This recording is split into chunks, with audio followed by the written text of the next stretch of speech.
The movie opens with Sully narrating his modest and tranquil life as chief of the Omaticaya clan and raising a family with his wife Neytiri. His family includes his sons Neytiri and Loak, his daughter Tuck, his adopted daughter Kiri, born from Grace Augustine's unconscious Na'Six avatar, and a human boy named Spider, the offspring of Miles Quaritch, who was born on Pandora but was unable to be brought to Earth in cryostasis.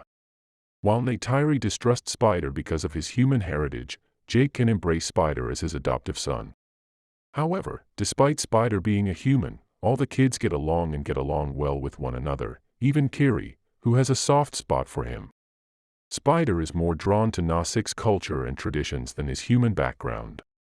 They go about their daily lives as usual until they suddenly spot an unusual star in the night sky. They are shocked to learn that it is an RDA spaceship carrying people who are colonizing Pandora and building a new main operations base, significantly harming Pandora in the process. Colonel Quaritch, who has been cloned into a Na'Six body and has had his memories from before his death uploaded, is one of the newcomers in the ship. Quaritch is therefore unable to recall his death at Jake's hands and is instead only able to recall the past and his vengeful mission to kill Jake. Jake directs a systematic guerrilla operation against the RDA supply lines, weakening them, to stop the RDA from abusing Pandora once more. Loak, who disobeys Neytiri and is anxious to demonstrate his prowess as a Na'Six warrior, tries to aid Jake in fight during one of the operations but is injured. Jake saves him and teaches him not to put his own safety in peril by acting recklessly. That evening, as Jake was attending to his wounds, Neytiri gently reminded him not to be too harsh on Loak. Jake responded by expressing his concern as a parent for the security of his kids. Quaritch, who is upset over the retaliatory attack on the RDA supply lines, launches a quest to find Jake and kill him. Jake's kids journey deeper into the rainforest on a joyful expedition with Spider. They are unaware that Quaritch and his team are nearby, exploring the location where Quaritch finds his human remains. They are present, and a perceptive Loak observes and promptly alerts Jake. Jake's kids are taken prisoner by Quaritch's group after a skirmish breaks out. Most of them are released when Jake and Neytiri arrive in time, but Spider is captured by Quaritch, who recognizes him as his son. Within the ship, the RDA tries to force Spider to provide information about Jake, but she resists.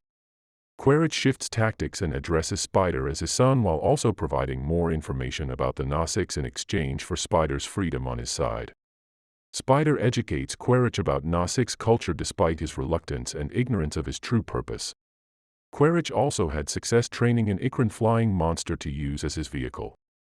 Jake persuades a reluctant Neytiri and his family to disassociate themselves from the Omaticaya clan and relocate to the eastern seaboard of Omaticaya, a coral reef island whose clan and way of life are tailored to Pandora's aquatic habitat, in order to protect their safety from the threat that Spider's knowledge of their whereabouts poses as well as to prevent another catastrophe.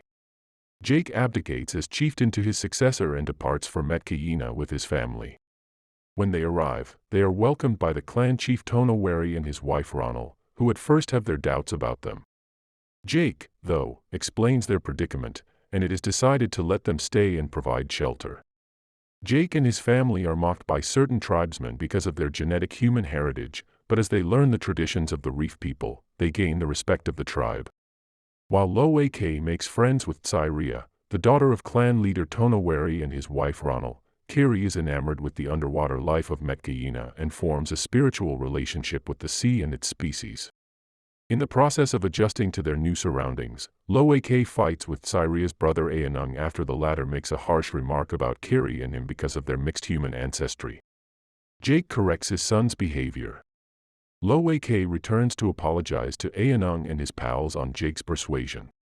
However, they seduce him into traveling into the Akula's domain, a hazardous sea predator, and abandon him there as payback. In an attempt to harm Loak, the Akula. But Payakan, a Tulkan, a peaceful and intelligent type of cetacean, whom the Omaticaya regard as their spiritual family, saves Loak and becomes his companion. Through signing, Loak is able to communicate with Payakan and takes out the right fin of the beast with an ancient harpoon head.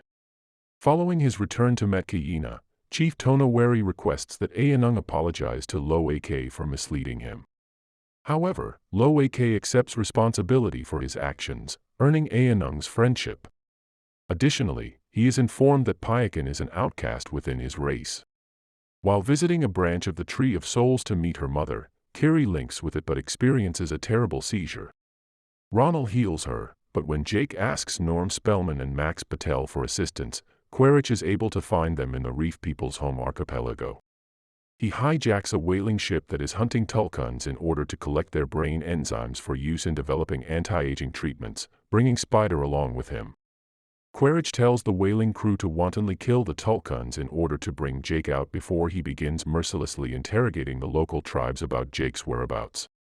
When Loak mentally connects with Payakan, he discovers that the Tulkun was expelled because he disobeyed his species rules and attacked the whalers responsible for his mother's death. When the Metkayina hear about the Tulkun killings, Loak and his siblings Tsairia and Ayanung leave to warn Payakan. They discover Loak, Kiri, and Tuck being held captive by Quaritch, and Payakan being pursued by the whalers. Jake, Neytiri, and the Metkayina headed out to confront the humans since their children were in danger. Jake is forced to submit by Quaritch, but when he realizes that his soul brother is in danger, Payakan fights the whalers, starting a conflict that leaves the majority of the crew dead and seriously damages the ship, leading it to sink. Loak and Spider are saved by Neytiri, who is then fatally shot. Jake is up against Quaritch, who is holding Kiri prisoner. Quaritch initially rejects his kid when Neytiri does the same to Spider, but changes his mind after Neytiri cuts Spider on the chest. As the ship sinks, Jake, Quaritch, Neytiri, and Tuck get trapped inside. As Loak and Payakan rescue Jake after he chokes Quaritch to unconsciousness, Kiri conjures water monsters to assist her in rescuing Neytiri and Tuck. Spider finds and saves Quaritch, but abandons him due to his cruelty toward the Nausicaa and prioritizing killing Jake's family over being his father and becoming a good man, prompting him to return to Jake's family. Jake and his family decide to stay with the Metkayina permanently after Neytiri's funeral.